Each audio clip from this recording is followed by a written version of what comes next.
Nasa linya na muna ngayon si ASEC Gilbert Cruz ng PAOCC, PAOK, para din po sa isa pang importanteng issue bago natin balikan po itong ating na pag-usapan kanina kasama si ASEC Vigor. Madam Chair, please do the honors, please. Good morning po, Asek.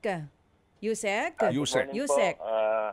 Yes, ma'am. Good morning po, Ma'am DJ. And Sir Ted, good morning po. At Good sa mga morning po. nakikinig at nanonood po ng program natin. Good morning, Yes Yusek. po. Good morning, Yusek. Thank you for being on the show. Yusek, ito nga po nitong nakaraan na pagdinig po sa Kongreso, na ibahagi niyo po na mahigit 9,000 po na mga dating POGO workers ang hindi pa rin po natutuntun sa ngayon, nananatiling at large. At sinabi niyo rin po na tigil muna yung inyong operasyon dahil din dun sa dami po ng mga foreign nationals na nandyan po sa inyong facility. So, gaano na po katagal suspended ito pong enforcement ninyo sa paghuli sa mga POGO workers? Yung suspension po nung operation po namin against yung mga nagkalat po ng mga POGO workers ngayon, mga magto 2 months na po kasi nga hindi na ho kami makagalaw, Ma'am DJ, kasi Opo. punong-puno na po yung kulungan namin. Yun Siyempre, ayaw naman ho namin na kagaya ho nung nakaraang buwan, almost 300 ho yung pinadala namin sa ospital dahil nagkaroon ho ng mini pandemic sa loob na nagkakaroon ho ng mga lung infection yung mga tao doon. So, we need to linisin pong mabuti yon, i-disinfect po namin bago po kami magsimula po. Naku po, yun nga, Yusek, ano? Paano po yung ibang hinahabol ninyo? Halt muna po yun. Nandiyan naman po ang PNP, nandiyan naman po ang Bureau of Migration at nandiyan naman po yung National Bureau of Investigation para po pag ituloy-tuloy po nila yung trabaho, yung panguhuli po dito sa mga remaining POGO workers at yung mga small-scale POGO operation na nangyayari po ngayon, Oo. Ma'am DJ. Oo. Yusek, naalala ko nung huli namin kayong kausap, kumbaga problema na ng PAOK, ito pong overcrowding ng facility nyo po dyan sa Pasay. Wala pa rin po ba tayo nakikitang alternatibong kulungan para po dito sa mga foreign nationals na ito? May ino-offer po ang Bucor. Meron daw po silang facilities na good for 500. But sabi nga nila, pagagamit nga po daw nila ito sa Bureau of Migration. And yung sa amin ho kasi almost 1,000 yung kaya nun sa amin. Kaya lang ho ngayon nasa 700 pa rin ho kami kasi yung pagde-deport namin, Ma'am DJ Chacha, hindi ho ganun kabilis eh. Imagine yung mga nakakulong po dyan, taon na ho yung binibilang sa amin, yung Yun iba ho, na nga. 6 months ang Oo. pinakamababa. Mm-mm. Ang pagde-deport po natin hindi po ganun kabilis, marami po yung proseso na ginagawa, like we need the clearance po from the National Bureau of Migration para mo ma-check kung may mga kaso yan. At gayon din po yung summary deportation order na manggagaling naman po sa Bureau of Migration. So pinoproseso po yan at hindi ho ganun kadali yung pagpoproseso. Oo. Pero 'di ba may issue na rin po 'yan noon, Yusek, para nga sana mas mapabilis ito pong pagpapauwi dito sa mga foreign nationals na ito. Wala pa rin po bang napagkakasunduan hanggang ngayon dito sa mga foreign embassies natin para mas mapabilis po yung proseso ng travel documents nito mga nationals na ito para sa deportation po nila?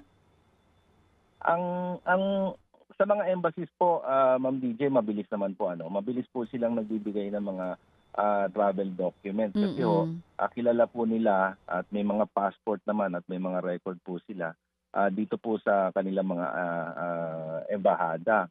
Nagtatagal lang ho talaga kasi dito minsan sa atin bigla hong nagkakakaso itong mga foreign nationals at minsan may mga kapangalan sila na Oo, kailangan i-check ulit yun. sa mga korte. So yun ho ang minsan nagiging cause po ng delay. Yun Kailangan pala. pa pong i-check din sa mga specific court kung talagang sila nga Oo. yun. So doon ho naaabala o nagtatagal po ng konti. Oh, nagkakakaso. Ano pong mga kaso ito? Minsan ho kasi maliliit na kaso lang naman po at yun nga ho nag-uusap po kami ni Director Santiago na minsan ho kasi biglang nagkakakaso itong mga to para hindi lang ho sila ma-deport. So yung tinatawag natin na kaso So minsan kakasuhan sila na mga simple theft, yung mga maliliit na kaso para wag lang po silang ma-deport. Intentionally ginagawa po nila yan. Nagpapakaso sila kaya nga ho ang tawag namin dyan yung kaso So, yung iba naman ho, talagang gumagawa ng paraan like nagpapakasal ho yan na non-appearance, Mm. gagawa ho na kunyari, kinasal sila sa ganitong lugar, tapos papakita po sa amin para hindi ho sila ma-deport. So, yun ho yung mga nagiging cause ng delay natin, yung mga ganun dokumento na naglulutangan. Bigla na lang ho lulutang na may ganyang dokumento. I-check pa po namin yan. Oo. Yusek, yung mga ganyan, yung gawa-gawang kaso lang para hindi sila ma-deport, di ba yung kayang gawa ng paraan para kahit, di ba, kahit po ganun kasimple, tuloy pa rin ang deportation sa kanila? Opo, ang ginagawa po niya, nag-uusap na lang po kami ni Mm. Director Santiago and minsan po sa immigration po. Kasi alam naman ho natin na modus operandi lang naman nila yan para hindi ho sila Para di mapaalis. ma-deport. So, Mm-mm. pero ganun pa rin. Kailangan iproseso pa rin po. Ma'am, ang mabigat po kasi doon, kasama ho sa isang batch yan eh. So, madidelay ho yung minsan yung the whole batch. So, minsan may iwan yung grupo na yan, ano? Kung isang grupo po sila. So, ganun po ang nangyayari. So, buti na lang po, maganda yung coordination natin sa mga embassies natin dito, like the Chinese embassies, Vietnamese embassy. Pag nagde-deport po yung PAOK, like last week po, nakapag-deport po tayo na mahigit ng 100. Ano? Diretso po, kinakausap na namin yung embassy, pati kung saan ho sila lalapag para diretso na ho, tinatanggap po ng kanilang gobyerno doon sa bansang kanilang pinanggalingan. Meron po ba tayong timeline kung kailan ulit magpapatuloy yung enforcement nyo dito sa paghahanap, dito po sa iba pang POGO workers na at large pa rin ngayon? Kasi doon po sa naging hearing, may binabanggit po si Kong Suarez tungkol daw po doon sa mga POGO workers na may kinalaman sa kidnapping cases? Sa investigasyon po na ginawa ng PNP, especially yung mga recent kidnapping for ransom na nangyari, may mga natumbok po tayo doon na ang mga involved po doon sa kidnapping dating mga POGO workers. So yun nga ho ang sinasabi ni Kong Suarez, ano, yung mga POGO workers na yan, especially ho yung mga na-decommission, yung nawala na ho ng trabaho. Ang ginagawa po niyan, siyempre, kung saan sila nasanay, like kung nasanay sila ng gumawa ng kalokohan like kidnapping o kaya yung mga torture na yan, dati silang miyembro ng tinatawag nating enforcer ng mga POGO, yun din ho ang gagawin niyan. Lalo ngayon, ano, at yung iba naman ho, yung mga nahuhuli po nating involved sa small scale POGO operation, yan din po yung mga dating POGO workers na nawalan na po ng trabaho, yung mga dating nagtatrabaho po dun sa mga malalaking POGO hub, ano, gumawa sila ng mga maliliit small scale POGO operation, guerrilla POGO operation. So yun na po yung mga nahuhuli natin. Oo. So, tama po si Kong Suarez doon, ano, yung mga dating nasa malalaking POGO, gumawa na ho ng maliliit na POGO operation. At minsan, sila na rin po yung mga nagli-lead o gumagawa ng mga krimen na nangyayari dito po sa ating bansa. So dalawang sakit ng ulo nyo po ngayon. Una, yung overcrowding. Pangalawa, yung enforcement ninyo, 2 buwang natigil ngayon. So kung sinasabi nyo ngayon na may mga kalokohan pa rin ginagawa itong mga POGO workers sa pakalat-kalat po ngayon, kung nakahinto po kayo ngayon sa operasyon ninyo, ano po ang timeline ninyo para maipagpatuloy ito at totally itong 9,000 POGO workers mahuli na at mapauwi na po sa bansa nila? Ma'am DJ, maganda po yung nangyaring hearing kahapon. No? At least sinabi nga po nung ating mga congressman doon sa Quad Committee na yon na ito kailangan talaga whole of government approach dito. Hindi lang pwedeng PAOK o hindi lang pwedeng NBI o PNP dito. Dapat sama-sama tayo dito dahil yan talagang problema na. Even yung mga sakit-sakit na yan. Like halimbawa, sa totoo, Ma'am DJ, talagang masakit man tanggapin. Pero yung ibang nahuhuli natin, may mga grabing sakit. May mga tuberculosis. May mga HIV nga daw po. Oo nga ho. Siyempre, habang nasa labas po ito, magkakalat po ng sakit ito. Kaya dapat po talaga ma-account na natin itong mga 9,000 o 10,000 na mga POGO workers na nagkalat pa. So, Yusek, wala po bang timeline sa ngayon ng PAOK sa pakikipagtulungan po natin sa ibang different government agencies kung hanggang kailan kaya natin mahuhuli itong mga pakalat-kalat pa rin? May end game po baka? Sige po, tuloy po. Yes, ma'am. Tuloy-tuloy naman po yung coordination natin with other agencies.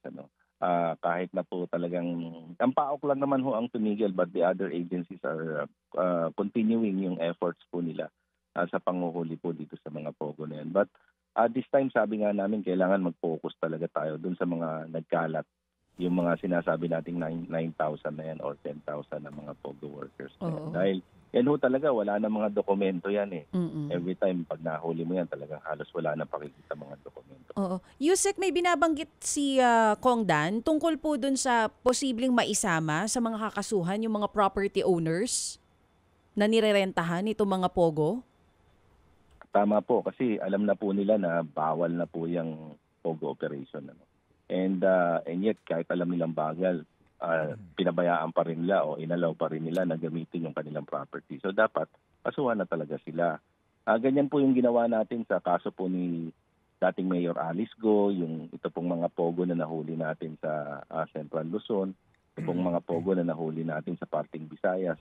At talagang kinasuhan na po natin yung mga may-ari at saka yung mga nagpapaupa. Kasi nga ho, talagang di naman ho yun ho yung katotohanan naman doon. Hindi naman ho talaga mag-ooperate yan kung hindi talaga inalaw po ng may-ari. So, imposibleng hindi niya po alam yung operation ng POGO. Opo. Yusek, ito pong 9,000 mahigit. Ano po ito? Puro Chinese ba ito? Ano pong kanilang nationality?